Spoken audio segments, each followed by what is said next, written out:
Hey BBs, so I've got a bit of a different video for you today. This is regarding, as you've seen by the title, the true villain of Game of Thrones, and my theory. Well, it's quite not just my theory, but there's a lot of people thinking the same theory. I just want to hash over the facts. So, for first things first, spoiler alert! So, I say this knowing that I might get hate down in the comments, but it's my opinion, so I need to say it. The true villain of Game of Thrones, in my opinion, will grow to be Daenerys Targaryen. Now, I already can hear Team Dany scribbling away down there in those comments. So, you hate Dany, blah blah blah blah blah, blah blah blah, you sexist, blah blah blah, you're a man, blah blah blah blah, you don't appreciate her, blah blah blah blah, her struggles, blah blah blah blah, what she's been through, blah blah blah. No, I appreciate all of that.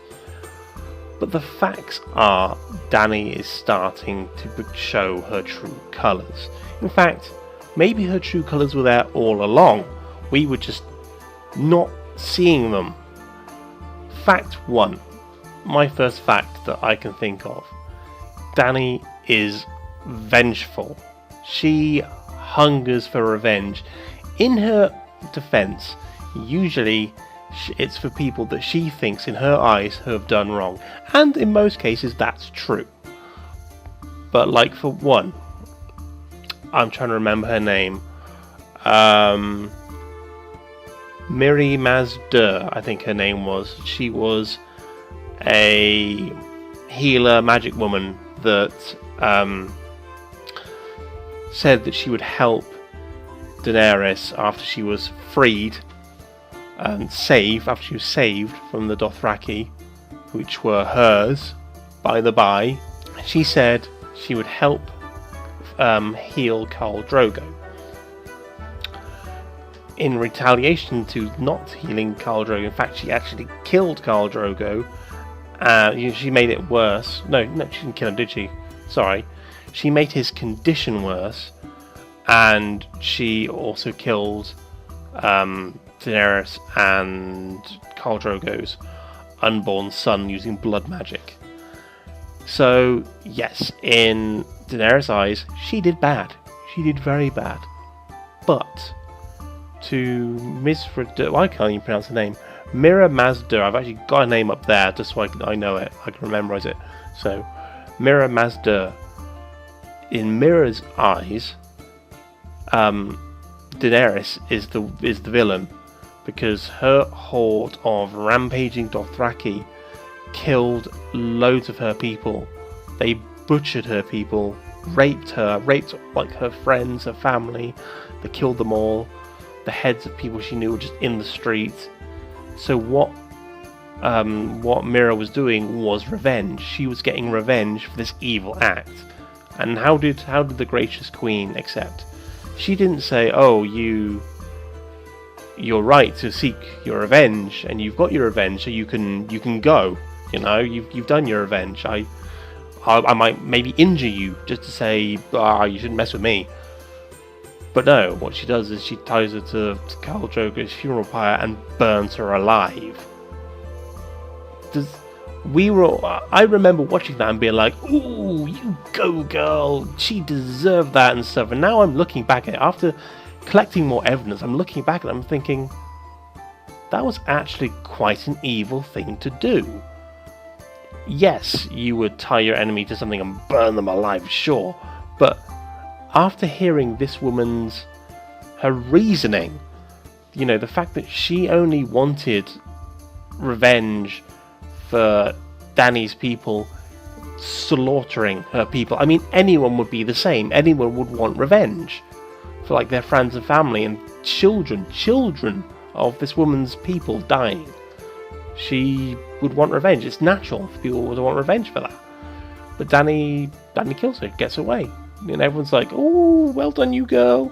Because I was the same at the time. I was like, wow, go Dany, because we were all too obsessed with the fact that then she walked out with the fire holding the eggs, and we were all like, "Oh my god." But what we should have been thinking is, what the hell did she just do? What did we just witness? That was the first act of her potential evil reign. And like I say, I know I'm going to get a lot of hate for this, but my opinion needs to be said. The theory is out there, guys. So next thing. Okay, so the Masters of Marine? Is it the Masters of Marine? I think their name are. Correct me if I'm wrong. No, it's not even the Masters of Marine, is it? Or is it? Let's sort them out first. I have another theory, but I'll go back to Masters of Marine. So she goes there. She takes over the place. Yes, the Masters are not very nice people. But again, on her way there, she sees the children of that crucified, pinned up to these things, tortured. So rightly so, she thinks that's wrong. I need to sort that out. But by my recollection, what I'm going to do is I'm going to get all the Masters, all of them, and pin them all to these things like they did to these children. Which, okay, naturally, these people are evil. Yes, you would do that. That's fine. But it says in the show, some of the Masters, they beg.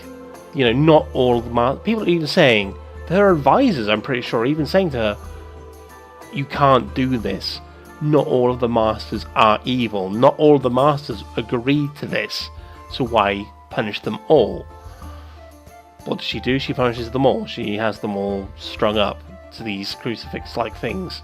Apparently all pointing at each other and tortured in horrible, horrible, horrible ways. Again, it's a thing of, if they were all evil, that would be understandable. But she wasn't listening to reason, that not all of the Masters were evil. What could you have done in that situation? You could have listened to reason. You could have disbanded the Masters. You could have had them imprisoned. You could have sent them to several other corners of the universe. You could have done anything. But you thought, oh no, that's wrong. Kill everyone, torture everyone. Again, it's another thing where we should... at the time, people must have been like, wow, go girl, well done you again for enacting the great hammer of vengeance, of breaking the wheel. Yet you didn't break the wheel, you forged your own one.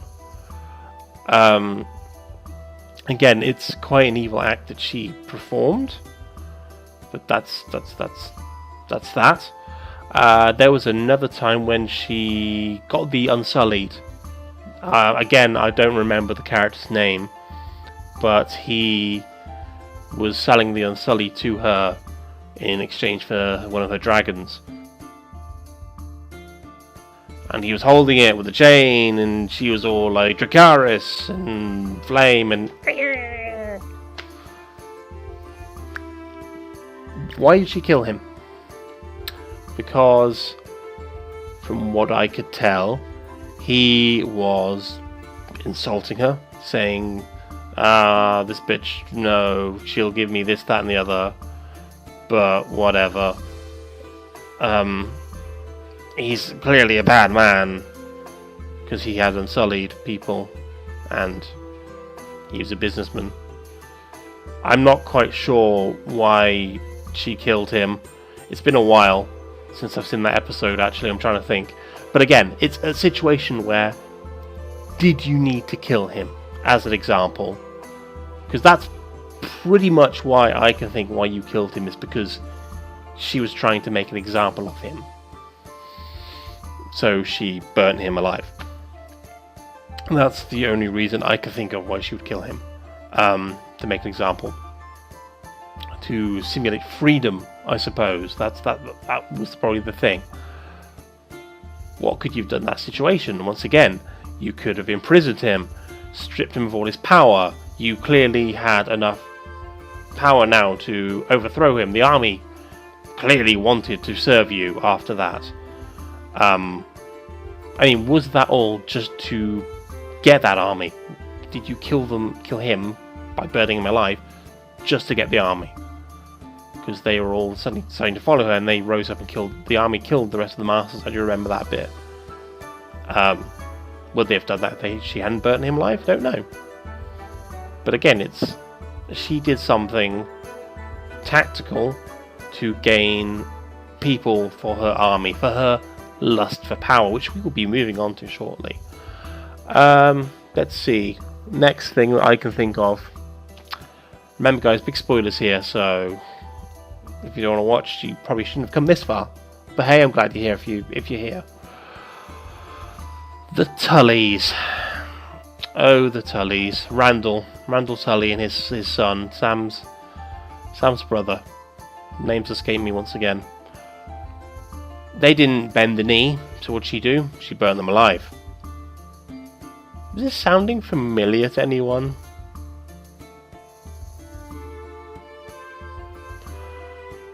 They didn't bend the knee, so what could she have done? Imprisoned them, held them for ransom, sent them to the corners of the universe. She didn't need to burn them alive. In fact, her advisors, didn't even Tyrion say, it's a bad idea, don't do it. Her advisors are telling her, do not do it. And she does it. She burns them alive. Why? Again, it's to make a point. It's to prove she has the power. She has the fiery dragons of doom. And she's going to be the whatever queen. This is why she's doing it. This is turning into more of a rant than a theory, so I do apologise. I never meant it to be a rant. And that's the thing. I used to like Dany. I thought Dany was a really cool character, and she was just. Her reasons were just. But after seeing season 8, episode 1, it's all starting to sort of click into place. And just some of the things she said, it's kind of starting to really make me think. Wait a minute. What about all these other things that she'd done before? Why haven't we seen these in a new light? So next. So after the Tullys, where she could have... In fact, speaking of the Tullys, because I'll come back to other bits. Sam. Season 8, Episode 1. If you guys haven't seen, you shouldn't have come this far. Big spoilers ahead as well. Sam. She told Sam she killed... she burnt alive his father and his brother. She looked a little sad, but not once did she apologise. Not once did she cry. Did she not say, look, I'm really sorry, they left me no choice? No, she said they would not bend the knee. And Sam brings up a good point later on. People didn't bend the knee to him. He didn't kill them. You don't have to kill them. You don't have to burn everyone alive just because they don't bend the knee to you. Sam brought up a great point with that. Another theory of mine at the time of this. She's obviously doing things to get her own way. She's drawn by power and the need to succeed to become on the throne. She's going to do anything to get it and to get people's help. Because when... Is it Jorah Mormont? He got the grayscale. She told him to go off. When he expressed his love for her, she told him to go and get a cure to come back to her. He's off getting a cure. What does she do? She hooks up with Jon. In fact, it's been really obvious his feelings for her the entire time. She must have noticed. She's not that dumb. She's clever. She would know his feelings for her. So she just casts it aside. In fact, she chooses to sleep with... Is it Darian Harris? The guy that changed twice, him. She slept with him. I don't know if she slept with both of them, but one of them at least. She then sleeps with Jon when she was still like,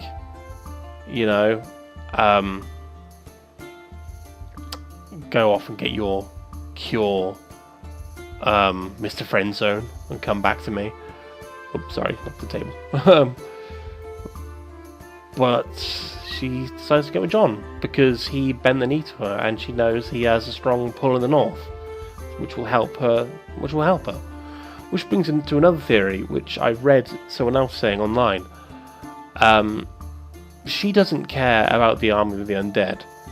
The only reason she's doing it to attack the army of the undead is because it will unite her and John. It'll bring them a stronger relationship. The army will be stronger because there'll be a friendship, so she'll always have that army for her.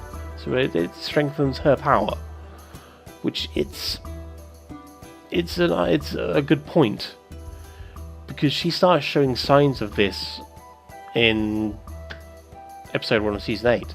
She starts saying about Sansa, how she doesn't like Sansa, and he's like, oh, she's my sister, she's like anyone, and he's like, oh well, yes, but I'm her queen, and if she doesn't bend the knee, but she gets cut off, it makes me think, what, are you going to burn her alive too? Can you imagine how that's going to go with John? And can we speak about John for a minute? Mr. Aegon Targaryen now. So this is what really sort of tied my theory idea together. The thought that when all her single-mindedness is on the throne and her dragons, that's all she cares about, is her dragons on the throne. Her single drive is to get on the throne. So now she's going to learn that there's someone else who the throne is theirs. It's not hers, it's theirs. She's going to go crazy. I guarantee she's going to complain that it's her birthright, and people are going to say no, Aegon or John is the rightful king, and she's not going to like that. She's going to start burning people alive because people aren't respecting her and her lust for power, because someone else has now stepped in front of her. I mean, a lot of people are like, oh, Aegon and Daenerys, they're going to be together forever. Which one? Ooh. Really, ooh, because that's, aunt and nephew. No thanks. No, I don't want that to happen. I think anyone really wants that to happen, let's be honest. Because people cringed at the Lannisters and their incest, yet they're okay with these two. I mean, really? It's still incest. It's still wrong in my eyes. It's still wrong in my eyes. So yes, Aegon is now standing in her way, and she's not going to like it, because this one guy is now in her way and she won't get the throne. So I guarantee she will go Mad Queen. Something that she's worried about because it's tainting her blood, so she thinks. She believes it's a taint in her blood, so and I think that's what's going to cause it. Power. The loss of her power, which she's kept going for the entire time, and then it's denied. I really think that is going to that's going to end her. She's going to say no. Snapped completely. Kill everyone with fire. Me and my Unsullied and my dragons, we're going to kill everyone. My theory behind why this is going to happen, because word on the street is episode 3 of season 8 is going to be when the battle between the Night King happens. And there's 6 episodes for this season, I think. 6 or 5, I'm not sure. But if it happens in episode 3, then you've got 3 more episodes of the battle's not going to last 3 episodes. Not after an hour and whatever each. So the battle could start in episode 3, and then it'll probably be ended by episode 3, or maybe into episode 4. What's going to happen? What's going to happen after that? Well, I think it's then the battle's going to turn with Daenerys and her dragons and her Unsullied turning on everyone. It's going to say, well, no, Jon can't have the throne. I want the throne. Kill Jon. I get the throne. And that's what I think is going to happen. Honestly, I think that is what's going to happen. I think she's going to turn on everyone so she can get the throne. But that's my theory. I'm trying to think if there was anything else. Oh, there was an episode some time ago when she was back in Marine. I know technically it wasn't her, it was when Drogon was loose, her dragon, the black dragon. It killed a farmer's daughter, like a 3-year-old daughter, and he brought the daughter in and placed it down, and she seemed sad at the time, But then they cut after the guy crying over the charred remains of this child. They cut and it will skip to something else. They skip to her then saying about, oh, you know, who was that child? What was the name? What was their age? She also showed remorse, and it wasn't her fault because it was the dragon's fault. But you would think the film, you'd think that they would have put in something about her apologizing to the man who lost his child, but they didn't. So I don't know if that was on purpose, why they cut to just her then not in the throne room, not talking to this guy, just somewhere else talking about the child afterwards. But before that, there was a man that came in, an elderly man, who claimed that he was a teacher and he was a slave to one of the masters, who he got on with his family, the family he was with. The masters he was with, he loved them, he loved the children, they were like his own, he said. The masters loved him. He wanted to be sold back to the family after gaining his freedom, because he went to one of these camps for the free slaves, and he got bullied, he got abused, he got money taken from him, he was beaten up. So it wasn't freedom, so he requested to be sold back. Daenerys was like, no, why would you want that? But eventually he convinced her he was sold back, but she said only for a year. So again, it's like, well, if he wants to be sold back, why would you not let him be sold back for as long as he wants? Why only a year? But that's a minor point, I suppose. Initially, I can't think of any other points that come to mind. I know it's not a great deal of evidence, but it's some. It's just food for thought, really. Like I say, I'm probably going to get a lot of hate for this video, but these are just my opinions. Everyone's entitled to their opinions on the internet, right? But, so that's my opinions. That's my thought, that Daenerys Targaryen will become the Mad Queen, and she will become the villain of Game of Thrones. But that's my opinion, and I'm sticking with it. If I prove wrong, and I apologise. But if I prove right, don't say I didn't warn you. Okay guys, well that's my video for now. So if you liked, please leave a like down below. Comment down below what you think. Your predictions. What do you think is going to happen in the upcoming episodes? Let me know. Alright guys, so I'll see you in the next one. Maybe stay subscribed for more beardy content. I'll see you in the next one. Bye bye.